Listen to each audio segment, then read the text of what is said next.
Всем привет! Всем привет! Сегодня у нас будет видео, где я подробно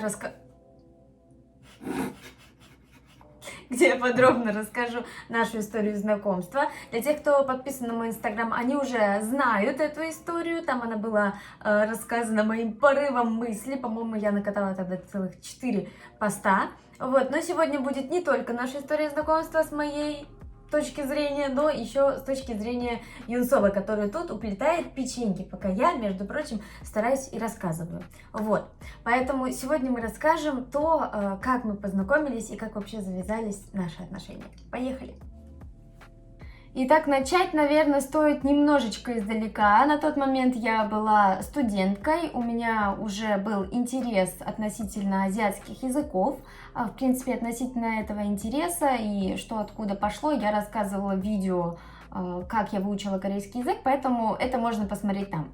Ну так вот, университет я закончила, и я решила, что в тот как раз-таки период, когда я молода, у меня еще я не привязана к работе, и не завязана только, знаете, на отпуск. У меня есть шанс пожить немножко в другой стране, попробовать пожить в другой культуре, испытать на себе опыт жизни в другой стране, поэтому я начала думать, в какую страну я хочу поехать, какой язык я хочу изучать. С английским у меня не так себе были отношения, говорить я говорила, но как-то углубляться в него не очень мне хотелось. Японский тоже на тот период я уже более-менее знала, как-то хотелось чего-то более новенького.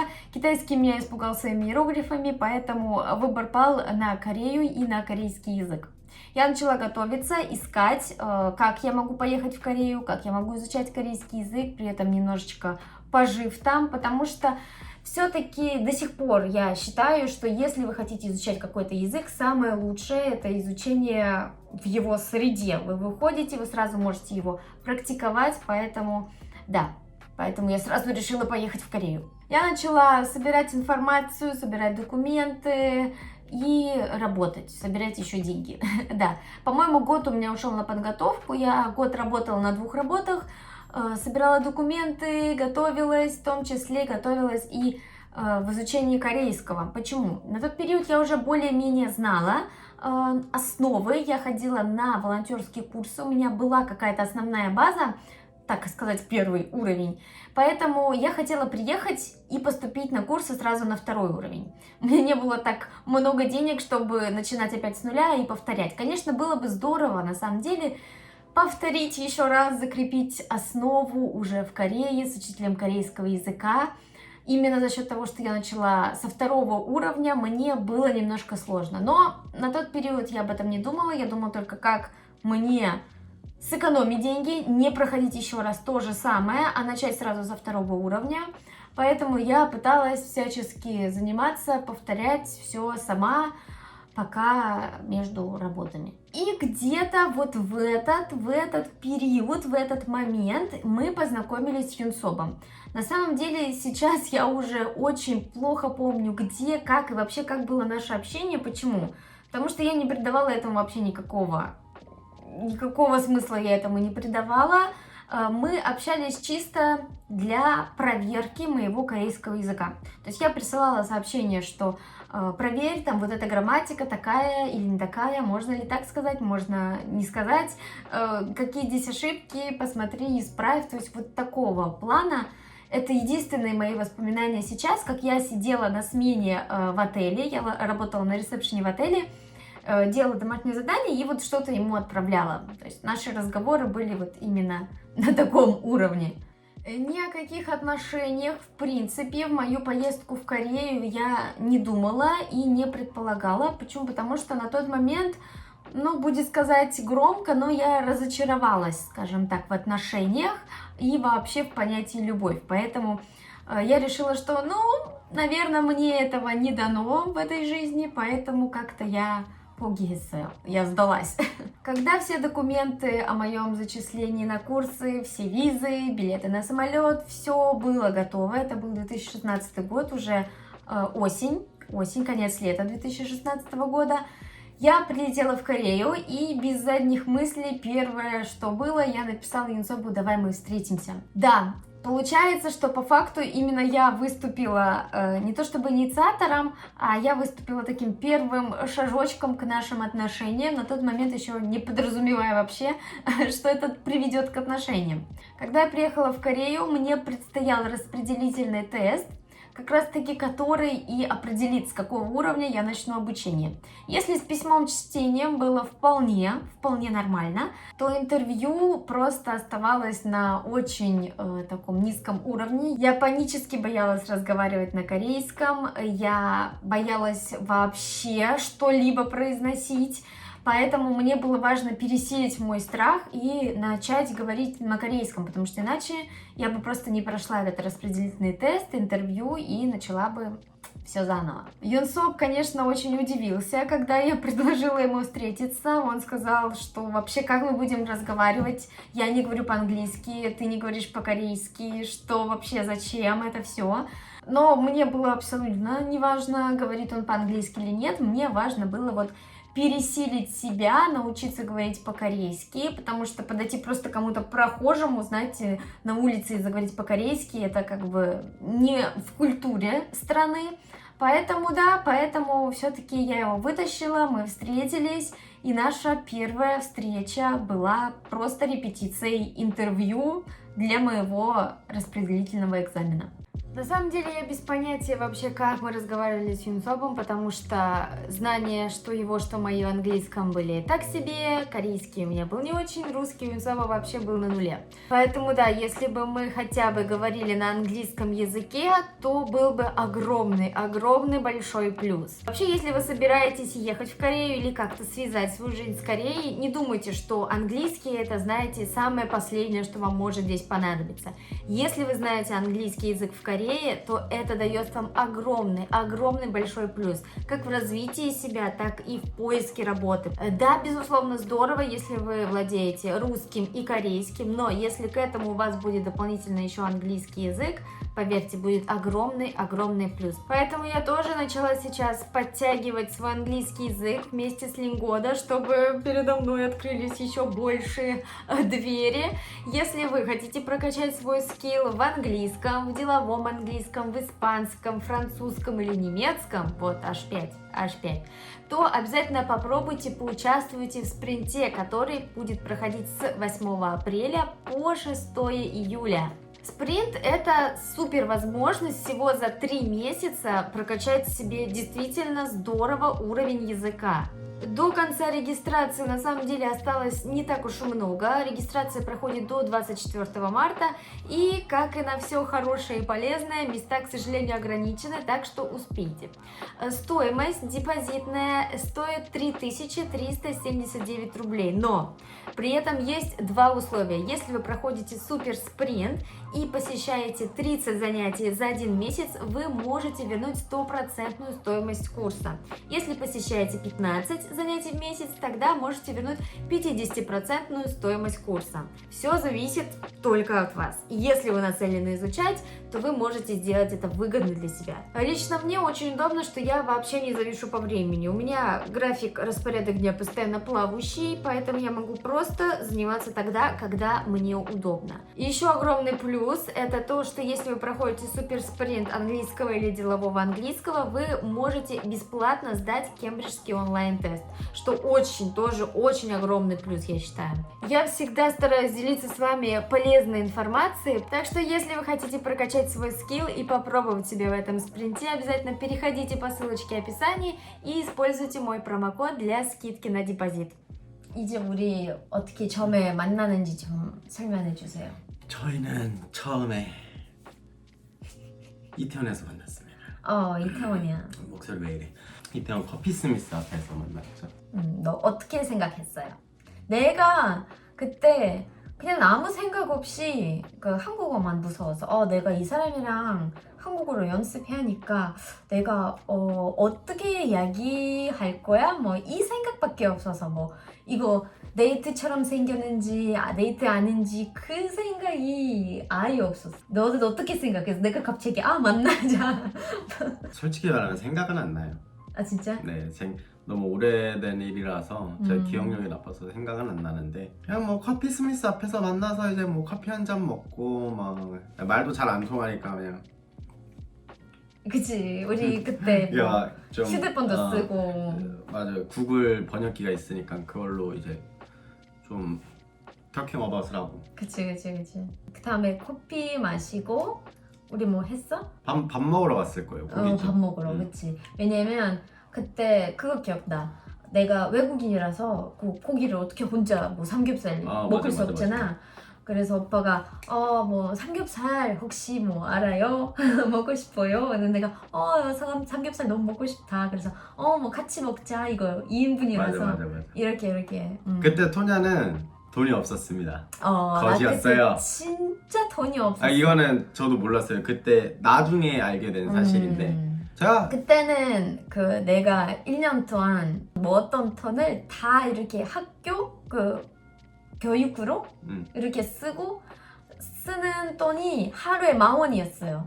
그치 10,000원이었어요. 저기다가 하루에 교통비, 쓸 수 있는 돈이 10,000원이야. 식비 다 들어가. 하루에 쓸 수 있는 돈이 10,000원이야. 그래서 내가 삼겹살 먹을 수 있는 생각도 못했어요. 솔직히 뭐 라면 그냥 김밥이랑 이거만 먹을 수 있었어. 이 사실을 나중에 알아서 좀 많이 가슴이 아팠지. 내 입장에서는 외국인이 이제 한국에 와서 이제 음식을 먹는다고 하면은 추천해주고 싶은 거는 첫 번째는 삼겹살. 세상에 고기를 싫어하는 사람이 어디 있어? 그쵸. 인간적으로. 그죠. 삼겹살 괜찮지. 고기 좋아하세요 하니까 너무 좋아한다 그래가지고. 그 그다음에. 다음에는 뭐 그러다가 뭐 이제 계속 가끔 만나고. 아니야. 그렇게 그랬나? 아니었어. 기억 안 나? 그 소주도 좀 더 마시고 뭐 솔직히 그때 오빠가 소주를 못 먹는 편일 줄 몰랐어. 이거 나중에 알게 됐어. 뭐 아예 술을 잘 못 마시잖아. 그래서 오빠가 뭐 삼겹살에다가 소주지 뭐 이런 식으로 우리 뭐 한 잔 정도 마셨어. 내가 괜찮은데 오빠 얼굴 보면 뭐 발개지고 되게 취했어. 그때 그 오빠가 바이크 탔잖아. 바이크 타고 저를 보러 왔어요. 저기 친구였으면 내가 처음부터 오빠 오토바이 탔지 뭐 술 마시면 안 되잖아. 근데 중요한 사람 아니어서 그런 생각이 없었어. 미안해. 내가 막 뒤지는 상관없어. 미안해. 그때는 중요한 사람이 아니었다. 그래서 내가 나중에 술을 마시고 나서 갑자기 맞다. 이 사람은 오토바이 타고 왔잖아. 술 좀 마셨는데 어떻게 집에 갈 거야? 네, 물어봤어. 어떻게 오빠 좀 취했잖아. 근데 오빠가 아니야 나 취했어. 나 괜찮아. 나 뭐 저기 뭐 어떤 카페 들어가서 커피 한 잔 마시고 잘 갈 거야. 괜찮아. 기억 안 나? 100% 기억은 나는 건 아닌데 그냥 그 상황이 좀 기억이. 내가 이 부분 드문. 기억나. 그 다음에 우리 헤어지고 내가 그냥 게스트하우스 갔어. 오빠는 어디 갔어. 그냥 내가 집에 갈 거야 뭐 이렇게 나한테 말하고 그냥 우리 헤어졌어요. 그러다가 집에 와서 이 사람이랑 좀 이 사람이랑 좀 재미있었다. 좀 생각보다 좋았어. 뭐 이런 생각이 있었어. 너 그때 어떤 생각이었어? 헤어질 때. 별 생각은 없었어요. 별 생각 없었어. 헤어졌으니까 이제 뭐 슬슬 잘 준비했는데 카톡이 왔어. 까똑. 오빠가 나한테 뭐 보냈어. 내가 잘 못 읽었어. 어떻게 솔직히는 잘 몰라. 너무 바빠서. 아니 너 그때 연어 썼어. 연어 카톡을 우리 그때 연어로 샀어. 왜냐면 한국어를 번역도 안 되고 그냥 아예 안 돼. 연어. 근데 오빠가 연어도 못 하잖아. 잘 못 봤어. 그래서 난 괜찮아. 뭐 커피 한 잔 마시고 잘 거야. 약간 이런 뜻으로 메시지 보내서 지금 솔직히 이제 시간 너무 지나갔으니까 기억을 잘 안 나요. 이 메시지도 스크린샷 안 해서 너무 큰일 났다. 그걸 왜 아쉬워해? 아쉽다. 아니 이제 우리 과거 좀 이제 기억을 안 나니까 좀 아쉽다. 스크린샷이 있었으면 좀 더 오래 기억날 수 있는데 무슨 메시지였는지 하나만 기억나. 내 마음 그때. 내 마음만 기억나. 그래서 내가 잘 못 읽었어요. 자기 괜찮구나. 커피만 마시고 그랬구나. 그래서 내가 그냥 알았어. 잘 가. 집까지 잘 가. 그냥 이렇게 보냈어. 근데 대답은 갑자기 되게 그래 알았어. 왜 이런 대답을 했는지 내가 내가 뭐 잘못했어? 이런 생각하면서 그냥 카톡 그거 잘 준비했어. 거의 찼어. 진짜 그때는 내가 다시 카톡을 안 봤으면 우리 아마 안 사귈 수도 있어. 근데 차다가 뭐지? 다시 카톡 열었는데 내가 잘못 읽었어요.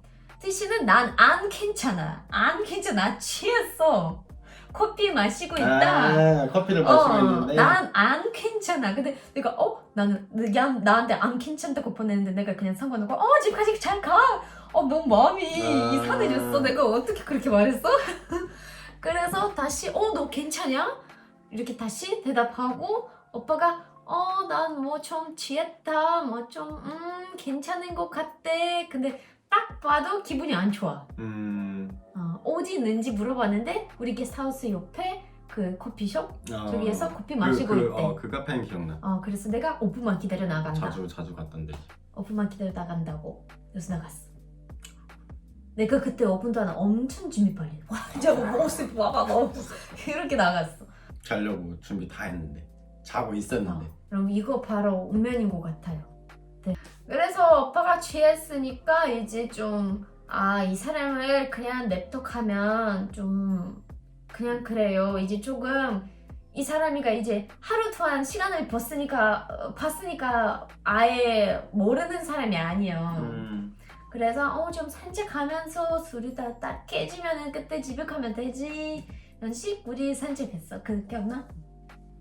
내가 진짜 이 사람을 사랑하구나. 언제 되는지 알아? 우리 그때 아마 한 달 정도 데이트하고 다시 만나기로 했어. 근데 여분이가 안 왔어. 진짜? 정말 대답도 안 하고. 응. 내가 준비 다 했는데 우리 만나기로 했어. 30분도 대답 없고 20분도 없고 1시간 그때 2시간 잔날이구나. 내가 통화하고 있는데 통화도 안 받아. 오토바이 타는 사람이라서 내가 그때 진짜 이거 3시간? 3시간 저기였어. 어디 사고 났어. 아닌가 다른 여자를 만났나. 아닌가 나를 그냥 싫어해서. 그때는 생각 엄청 많아서. 그래서 그때는 살면서 이런 다른 사람에 대해 꼭전이 많았어. 내가 뭐가 이상해. 내가 살면서 다른 사람에 대해 이렇게 꼭전 생각 많은 게는 처음이다. 나 이 사람을 진짜 사랑하구나. 그때는 생각됐어. 근데 여분이 그때 그냥 잤어. 그리고 그냥 잤어. 집에서 핸드폰을 항상 무음으로 해놔서. 이게도 처음에 내가 이 사람이 나를 사랑하구나 이해되는 게 얼마나 피곤해도 얼마나 바빠도 그냥 나를 보러 10분만 봐도 그냥 게스트하우스 갔잖아. 엄청 피곤해도 그냥 토니를 보고 싶다. 5분만이라도 얼굴 보고 싶다. 5분만이라도 얼굴 보고 싶다. 이렇게 오토바이 타서. 근데 솔직히 내가 사는 게스트하우스 집에 가는 김이 아니었잖아. 그래서 이렇게 가는 김이도 아니고 나를 보러 왔어. 좀 그때 감동을 많이 받았다. 내가 초콜릿 먹고 싶다 이야기하면은 초콜릿 사고 왔다. 내가 나 슬프다 아무 말 안 하고 그냥 왔어. 나 너희 집 옆이야. 나와. 언제부터 이 여자랑 계속 살고 싶다 이렇게 마음이 알겠어. 토냐 러시아 처음 갔을 때 혼자서 그때 이제 좀 많이 확실히 같이 있다가 없으니까 한 2주 정도 갔다 왔는데 되게 외로웠죠. 맨날 전화하고 또 이제 한국이랑 시차가 한 6시간 정도 차이가 나다 보니까 너무 어려웠어 이거. 나 이제 잘 때쯤이면은 얘 이제 막 저녁이고 이러니까 또 일찍 자는 편이어가지고. 맞아. 그때는 우리 같이 조금 살아다 보니 이제 헤어졌으니까 갑자기 내가 혼자도 못 자고 어떻게 내가 혼자 잔다? 약간 부부가 옆에 계속 있었는데 없어. 약간 너무 외로웠어 그때. 그때부터는 이제 이 사람 없으면은 안 되구나. 이 사람 없이 이제 내 생활이가 그냥 생활이 아니야. 그냥 편한 생활이 아니야. 그때부터는 알게 됐어요. 이렇게 됐어요. 약간 저희의 스토리입니다. 네. 다른 세상에서 완전 뭐 러시아 이쪽인다. 한국이 이쪽이잖아. 이제 가까운 나라도 아니니까. 아니 블라디보스톡은 무조건 가까운데 저는 완전 모스크바 쪽에서 왔으니까. 아 그것도 나 그 블라디보스톡 생각하고 니네 집 되게 가까울 거라 생각했거든. 한 기껏 해봐야 한 4-5시간 아니거든. 걸리는 뭐 러시아를 가본 적이 제가 원래 해외 여행을 가본 적이 없어서 중국만 2번 갔다 와봤는데 아니거든. 와 진짜 더럽게 멀더라고요. 와 9시간 반 걸린다 그래서 진짜 깜짝 놀랐어. 근데 이렇게 멀리에서 사는 사람이랑 이렇게 결혼되는 게 그렇지. 신기하지. 약간 이게 자기 나라 말고 그렇죠. 멀리에서 사는 사람이가 내 사랑이었구나. 내 인생 운명? 약간 진짜 그 운명? 데스티니가 진짜 있긴 있는 것 같기도 하고. 맞아. 하나님, 우리 스터디를 봐주셔서 감사합니다. 밥 먹읍시다. 배고픕니다. 밥 먹자. 밥 먹자.